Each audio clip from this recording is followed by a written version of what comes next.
Yeah. Maybe you're thinking about like how many exercises you should be doing, right? And you're a little bit confused. The total number of sets, like if you have watched my previous videos, I talked about a lot about, how many times you should hit the gym in a week. And in order for us to answer that question, we need to answer first how many sets, you should be doing per week, right? Now, your question might be, okay, how do I divide that sets into the number of exercise that I should do? Basically what I'm trying to say is that your question might be how many exercise you should be picking for each muscle group, right? And I was also confused. I mean, confused is not the right word, to be honest, because I was intentionally doing wrong because I had the wrong information, which is I thought that the more exercises that I do, the better it is, right? Rather than just focusing on some key movements and doing many sets of them, I used to do like, as many sets, as many exercises as possible. So I started with like bro split, which is like you train every single muscle group, only once per week in a single day. So yeah, I started with that, and it was a horrible mistake, to be honest, because I did like what, five or six exercises of chest in a single day, flat bench press, for the whole pec, then incline bench press, and then bar dips, and then two kinds of flies maybe. And yeah, I thought that the more exercises that I do, the better it is, the better stimulus will I get, and the better my muscle will be. But little did I know that you know as I was moving towards the end of my workout, my central nervous system wasn't really all that much good. Like, it was so fatigued. I didn't really think that it was accumulating all the muscle fibers that it was supposed to accumulate. So what I mean by that, and it might be a little bit confused because I'm getting a little bit technical over here, which is your central nervous system is pretty much fried at the end of your workouts.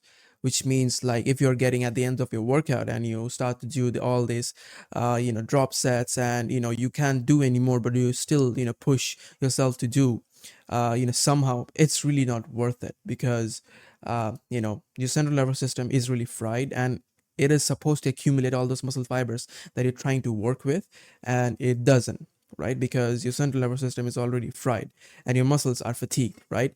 So no need to do too many sets of too many exercises of like every single day and every single workout session. What you should do instead is just pick key movements, key exercises, and just focus on them, right? So what I mean by that is, so the advised number of sets per muscle group per session, not per exercise, but per session. So let's say you're hitting chest today, like chest, shoulders, and your triceps. But let's say you're hitting chest today, and the advised number of sets that you can do in a single session, like in a single push session, is 3 to 12 sets per muscle group, not 3 to 12 sets per exercise, but 3 to 12 sets per muscle group. I am an advanced level lifter, so I can do a little bit more than 10 to 12 sets, right? So what I do is maybe 3 sets of incline bench press or 4 sets of incline bench press. Then I move on to maybe 3 or 4 sets of bar dips, and then maybe I move to 3 sets of cable flies. So what's that? It counts like 3 plus 4 is like 7, and then 3 is like 10, or maybe 11 sets of chest in a single day, and that is fine, to be honest. That is the like, for me, since I am an advanced level lifter, it is advised for me that I can go above 10 or 12. It's good. So 3 to 12 is what is advised, right? It is scientifically advised that you do not go more than 12 in a single working session per muscle group, right? Because as you move forward above those 3 to 12 sets, you start entering the area which is known as junk volume. And junk volume is literally like what I explained 1 minute ago, which is basically um, your central nervous system is fried. It has gotten fatigued too much for it to accumulate all those muscles that are you are focusing on targeting, right? So it also happens when you're ego lifting. And let me explain what I mean by that is, when you're ego lifting, all of these other, like all of that other muscles that you're not specifically thinking about targeting get involved, right? Because your central nervous system isn't able to handle the load, so it requires the help of other muscle groups so that it can handle the weight. And the same thing happens when your muscles are too fatigued and your central nervous system is too fatigued. So don't enter the region of junk volume. Now you might have a question is that, um, you know, each muscle group is, consists of many fibers or many parts, for, sake of clarity. So chest is really like, maybe three, fibers, upper, middle, and lower. So I would say if you are, if you're watching this, you want an aesthetic physique, you want strength, right? Focus mainly on the incline bench press because your incline targets all of your chest, mostly your upper pec, but also a lot of your mid pec and, some of your, lower pec. So why not focus on that specific superior movement that gives you, that, helps you to focus a lot more on your upper pec and a little bit on your mid and lower pec, right? So you have to be smart with your exercises. This is what I mean. Like, when I say that my training program is literally the perfect training program if you want to gain strength and also aesthetics. Let me know in the comment down below if you want it, and I'll see if I have a good amount of response. I'll have it for you guys to buy it off, from the links down in the description.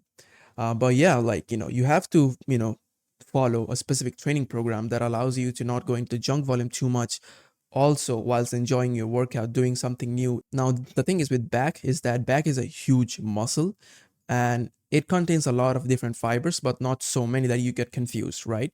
So if you're hitting like pull-ups, and I absolutely love pull-ups, and love giving the example of pull-ups, because if you're doing pull-ups, right? So now what you can do is like, since you're doing pull-ups, you're already stretching your lats, right? And pull-ups is also a great exercise for upper back. So I wouldn't say that, you need to do specifically, lat pull downs, then pull ups, then also close grip pull ups, all of that stuff, because you're already targeting your lats, right? And if you want to target your upper back, then just do some kind of barbell rows. It also targets your mid back and upper back really good. So you have to be really careful with those exercises that you choose. If you don't know how to build an amazing back, watch my video where I've explained that, how to get a demon back or like a Toji Fushiguro back, and yeah, you'll be good to go. Like, you'll have all of this knowledge, like, you'll be equipped with all of these exercises knowledge that you need to do in order for you to have the demon back. So this is what I really mean when I say, pick your exercises carefully so that you choose only those exercises that will serve you the best. Hit most amount of your fibers, right? Like hit all of the fibers, even if not all of the fibers, but like most of the fibers that you're thinking about hitting, and pick exercises that you really enjoy. So let's come down to what is really advised and what is really not advised. I would say pick 3 good exercises, and I'm going to explain to you with the help of examples. I've already given examples of my shoulder workout. If you haven't watched the video how to get 3D boulder shoulders, watch it. You'll have a really good idea what I'm talking about. And if you haven't watched the video on my back, do give it a watch. You'll understand what I'm talking about. Now let's come down to chest, right? I really do some kind of incline movement. That's it, like dumbbell or like bench. I really enjoy both of them. I really do like 1 or 2 pushing movement and 1 fly movement. That's it. Like that's it. 3 exercises for chest in a single working session, which means that 4 sets of incline pushing movement, be it dumbbell press, be it bench press, maybe 4 sets of slide incline dumbbell press or like bar dips, and then maybe 3 sets of cable flies. That's it. My chest for today is done. Then I move on to my shoulders, maybe side laterals and all that stuff. So pick 3 good exercises and focus on them. Like another reason for that is, I don't know if you guys have been having this feeling, is that when, like, to be honest, this is a feeling that you would get if you're intermediate level, or at least like an intermediate level, and beginners would never get it. But advanced to elite level lifters get it very often, because I do. And the feeling is that when you're doing a particular exercise, you just get the groove of it. Like the mind muscle connection is so good. You feel each and every fiber of that specific muscles, of the specific muscle engage into that exercise. You just feel the groove of it. Now the thing is, you're enjoying that movement. You think about doing 3 sets, but you're enjoying the movement so much you do 4 sets, and that is really good, and that is really advised for you to do it. Rather than just hopping from exercise to exercise, pick 3 good exercise that you really enjoy. do multiple sets of them, right? Push harder in the gym. And yeah, that's about it. Like, that's how you should train. Like, pick 3 good exercise for each muscle group, right? And do the maybe 3 or 4 sets. Maybe if you're really enjoying the movement, maybe do 5 sets, maybe do 6 sets. Nobody's telling you to not do 6 sets, but keeping in mind the total number of sets that you should be looking forward to do in a single week shouldn't be above 20 sets, right? If you keep that in mind, and if you tailor your workout program to that, you'll be good to go. And that's all the advice that I needed to give, to be honest, because you know picking how many exercise I should do is really a confusing topic, for most of you guys. So yeah, just to summarize this video, pick 3 good exercises because you would rather do the movement that you're really enjoying, and you're in that groove, you're in that zone where you're enjoying the movement, and you might as well do many more sets rather than just hopping from one exercise to another exercise, right? So yeah, pick 3 good exercises, do as many sets as you are feeling good about. Advised is 3 to 4. If you're feeling good, do 5 or 6, doesn't matter, as long as your total number of sets is 20, like not more than 20 per week. And yeah, that's about it. Peace.